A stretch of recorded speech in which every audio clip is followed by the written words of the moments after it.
Hello everyone, మీరు చూస్తుంది Suman TV. నేను మీ కీర్తి. క్యాన్సర్, వామ్మో పదం వింటేనే చాలా భయంగా ఉంది. చాలా ప్రామినెంట్ అండ్ చాలా కామన్గా వినిపిస్తున్న డిజీజ్ అయిపోయింది. అండ్ స్పెషల్గా ఈ వీడియోలో మనము అసలు haves and have nots of cancer disease అంటే చాలా రకాల ఇన్ఫర్మేషన్ మనకి ఇప్పుడు మార్కెట్లో కనిపిస్తూ ఉంది. ఇది తినాలి, ఇది తినకూడదు, ఇదే తినాలి, దీనివల్ల వస్తుంది, దానివల్ల వస్తుందని.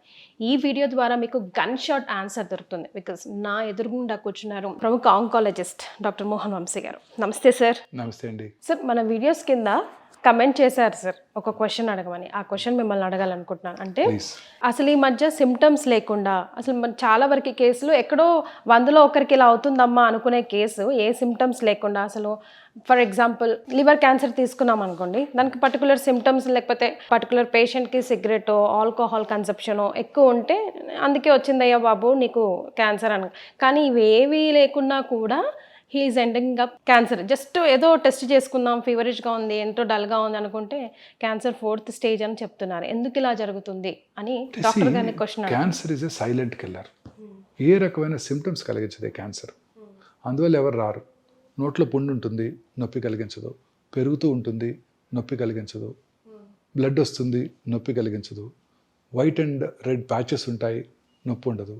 అందరూ అశ్రద్ధ చేస్తారు. And commonly effects people belonging to poorer sections of the society. హాస్పిటల్లో రావాలంటే వాళ్ళకు ఒక నొప్పి ఏదో ఉంటే తప్ప రారు వాళ్ళు. దాంతో నెగ్లెక్ట్ అయిపోతున్నారు. హెడేక్ వస్తుంది బ్రెయిన్ ట్యూమర్స్లో. హెడేక్ అందరికి వస్తుంది. నాకు కూడా ఒకరోజు ఎక్కువ పని చేస్తే హెడేక్ వస్తుంది. పేషెంట్స్ ఎక్కువ చికాకు పెడితే హెడేక్ వస్తుంది. ఎక్కువ టైం పని చేసినా ఎవరికైనా హెడేక్ రావచ్చు. విజువల్ డిస్టర్బెన్సెస్ ఉంటే హెడేక్ రావచ్చు. సైనస్ డిస్టర్బెన్స్ ఉంటే హెడేక్ రావచ్చు. అనేక రకాలుగా. But headache is a very common symptom of cancer, especially early morning headache. Early morning కనుక హెడేక్ వచ్చిందంటయితే ఖచ్చితంగా నిద్ర లేవటమే హెడేక్తో నిద్ర లేచినట్టయితే, దట్టు వర్సనింగ్ హెడేక్ ఉన్నట్టయితే అది క్యాన్సర్ కావచ్చు, బ్రెయిన్ క్యాన్సర్ కావచ్చు. ఇలా అనేక రకాలైన సిమ్టమ్స్ మనం అశ్రద్ధ చేస్తాం. స్టమక్ క్యాన్సర్ ఉందనుకోండి, జస్ట్ పొట్టలో గ్యాస్ ఉన్నట్టు ఉంటుంది. చాలామందికి ఉంటుంది. చాలామంది పేషెంట్ చెప్తారు, నాకు చాలా గ్యాస్ అండి డాక్టర్ గారు, ఈ ఫుడ్ తింటే నాకు గ్యాస్ అండి, ఈ ట్యాబ్లెట్ నేను రోజు గ్యాస్ ట్యాబ్లెట్ వేసుకుంటానని చెప్తారు. అంటే గ్యాస్ ట్యాబ్లెట్ అంటే పెంటప్రజాలు, రాబిప్రజాలు వేసుకుంటానని చెప్తారు. లేకపోతే ఓల్డెన్ డేస్లో ర్యాంటాక్. ఆ ర్యాంటాక్ పడుతుంటే క్యాన్సర్ వస్తుందని సైంటిస్టులు ప్రూవ్ చేశారు. ర్యాంటాక్ని బ్యాన్ చేశారు కూడా. ఈ పెంటప్రజాలు హ్యాపీ కూడా ఇవి రెగ్యులర్గా అందరూ నేను వాడుతున్నానని చాలా గొప్పగా చెప్తారు. ఈ గ్యాస్ బిళ్ళ తినందే నాకు అసలు కడుపంతా ఉబ్బరం అయిపోద్దండి, నా రోజంతా బ్యాడ్గా ఉంటుంది. అవి వేసుకుంటే హార్ట్ అటాక్ వస్తాయని ఇప్పుడు సైంటిస్టులు చెప్తున్నారు. సో కడుపులో మంట రావటం, పొద్దున స్పైసీ ఇడ్లీ తిన్నాను, మసాలా దోశ తిన్నాను, దానివల్ల అనుకుంటారు తప్ప ఆ కడుపులో మంట స్టమక్లో ఉన్న క్యాన్సరస్ అల్సర్ వలన అని ఎవరు ఊహించారు కదా. అవును సార్. ఆనందం ఏంటంటే కొంచెం మింగుడు పడకపోవటం, మానని దగ్గు. స్మోకర్స్లో మానని దగ్గు ప్రతి సంవత్సరం ఉంటానే ఉంటుంది. లాస్ట్ ఇయర్ ఇలానే ఉంటుంది. డాక్టర్ దగ్గరికి వెళ్ళాను, స్కాన్ కూడా చేశారు, ఏమీ లేదన్నారు. ఇప్పుడు కూడా అదే అయి ఉంటుంది. స్మోకర్స్ కాఫ్ అనుకుంటారే తప్ప లాస్ట్ ఇయర్ క్యాన్సర్ కాకపోవచ్చు, ఇప్పుడు క్యాన్సర్ అని వాళ్ళు అనుకోరు కదండి. సో ఇవన్నీ కూడాను వార్నింగ్ సిగ్నల్స్. లూజ్ మోషన్స్ అవుతాయి, ఆల్టర్నేట్స్ మోషన్స్ అండ్ కాన్స్టిపేషన్. మొన్న బావర్చీలో తిన్నాను అందుకే అయ్యింది, మన పెళ్ళికి వెళ్ళాను అక్కడ తిన్నాను అందుకే అయింది అనుకుంటారే తప్ప లోపల క్యాన్సర్ ఉందని అనుకోరు కదా. మోషన్లో బ్లడ్ పడుతుంది, very important warning signal of cancer. నేను కూడా ఈ సిమ్టమ్స్ చెప్పాక ఆయన రాశారు. ఇవన్నీ రోజు చూస్తూనే ఉంటాం కదా, మరి క్యాన్సర్ని ఎలా డిఫరెన్షియేట్ చేస్తాం? సిమ్టమ్స్ పర్సిస్ట్ అవుతున్నట్టయితే మినిమం సార్, అంటే అలా అని కాదు, కంటిన్యూస్గా బ్లడ్ వస్తుంది, ప్రతిరోజు వస్తుంది బ్లడ్, లూజ్ మోషన్స్ అవుతున్నాయి. రోజు ఒకసారి మోషన్కి వెళ్ళేవాడిని ఇప్పుడు 4 సార్లు వెళ్ళాల్సి వస్తుంది. ఒకరోజు కాన్స్టిపేషన్ వస్తుంది, ఒకరోజు టక్టకా 4 మోషన్స్ అయిపోతున్నాయి. మోషన్లో బంకపడుతుంది, బ్లడ్ వస్తుంది, ఆఫుల్ స్మెల్ వస్తుంది. Important warning signal of cancer.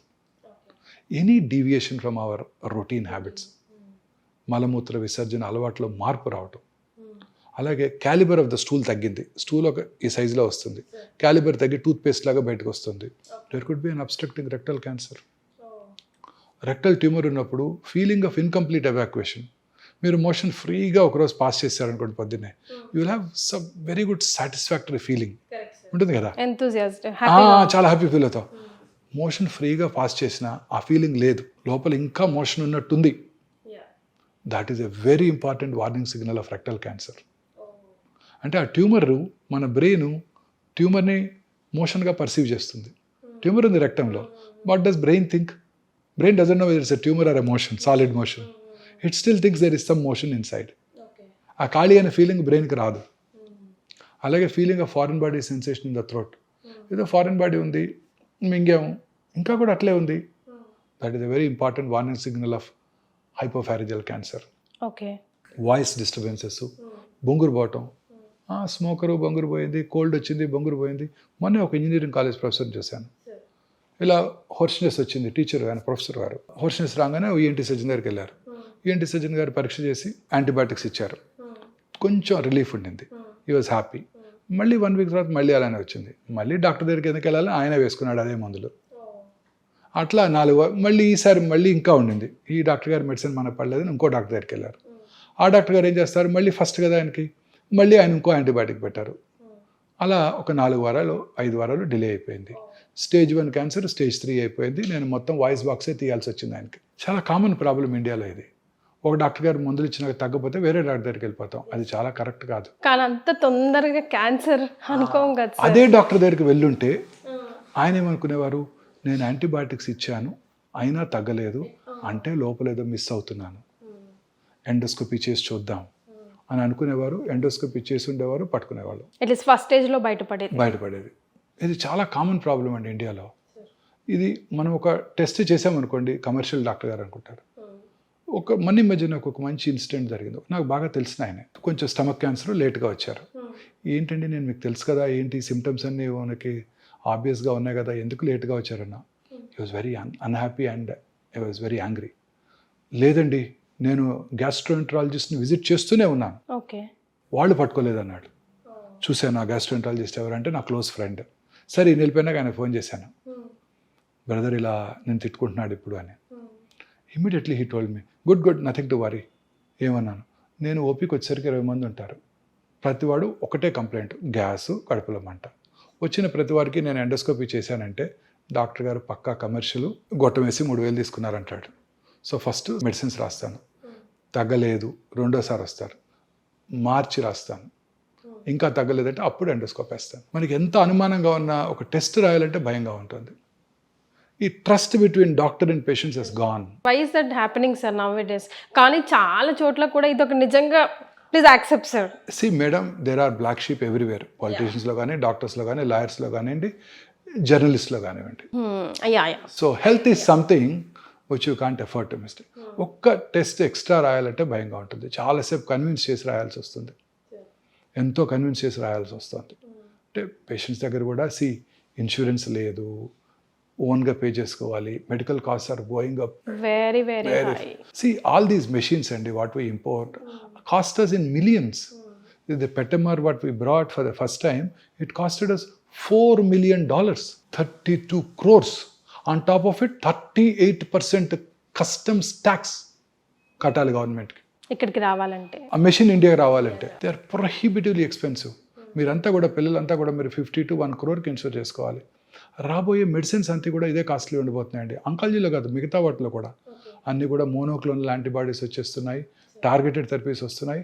They are prohibitively expensive, beyond the reach of a rich man, common man కాదు. అండ్ అవన్నీ కూడా మనం ఇంపోర్ట్ చేసుకోవాలి, వాటికి పేటెంట్ లాస్ అప్లై అవుతాయి. మనం India is a signatory to patents treaty that to protect intellectual property rights. దాన్ని GATT treaty అంటారు, general agreement on trade and tariff. 94లో సైన్ చేసాం ఇండియా. సో అందువల్ల ఆ మాలిక్యూల్స్ని మనం తయారు చేయకూడదు. సో ఫస్ట్ 10-15 years వాళ్ళు ఎంతకి వాళ్ళు ఇస్తే అంత కొనుక్కోవడమే మనం. సో అందువలన ఈ హెల్త్ కేర్ కాస్ట్ బాగా పెరిగిపోతున్నాయి అన్నమాట. సో అలాగే క్యాన్సర్లో కూడా ఇంకా అనేక రకాలైన మనకి ప్రివెంటివ్ మెజర్స్ ఉన్నాయండి క్యాన్సర్లో. లైఫ్ స్టైల్ ఫ్యాక్టర్సే కాకుండా ఇంకా చాలా ఉన్నాయండి. ఫర్ ఎగ్జాంపుల్ అందులో ముఖ్యమైనది జెనెటిక్ ఫ్యాక్టర్స్. యాంజెలినా జోలీ పేరు విన్నారు కదా, మిస్ యాంజెలినా జోలీ. 2011లోనే అంటే 13 years బ్యాక్ వారు 2 బ్రెస్ట్లు 2 ఓవరీలు తీయించేసుకున్నారు. She was positive for BRCA1 BRCA2 mutations, gene mutations positive ఉండబట్టి. ఏ ఏజ్లో చేసుకోవాలి సార్ అట్లా టెస్ట్లు మనం? అదే దానికి డెఫినెటివ్ ఇండికేషన్స్ ఉన్నాయి. Hereditary breast ovarian cancer syndrome, ఆ 2 పాజిటివ్ ఉంటే 100% బ్రెస్ట్ క్యాన్సర్ వస్తుంది, 90% ఓవేరియన్ క్యాన్సర్ వస్తుంది. సో ముందే తీయించేసుకున్నారు. దట్స్ బెటర్ అంటారా sir? Suggestible. That is called risk reduction surgeries. So చాలామంది స్త్రీల్లో ఎర్లీ ఏజ్లో బ్రెస్ట్ క్యాన్సర్ వచ్చినప్పుడు, ఓవేరియన్ క్యాన్సర్ వచ్చినప్పుడు వాళ్ళు జెనెటిక్ టెస్టింగ్ ఇండియాలో ఇప్పుడు అవైలబుల్గా ఉంది. ఒకప్పుడు 3.5 లక్షలు ఉండేది, ఇప్పుడు 7-8 వేలకు చేసేస్తున్నారు. చేయించుకోవడం ద్వారా ఆ క్యాన్సర్ అవటాన్ని, ఈ జన్యుపరమైన మ్యూటేషన్ ఈ స్త్రీలో ఉందా లేదా తెలిసిపోతుంది. తద్వారా మనం రిస్క్ రిడక్షన్ సర్జరీ చేసుకోవడం ద్వారా క్యాన్సర్ రాకుండా చేసుకోవచ్చు.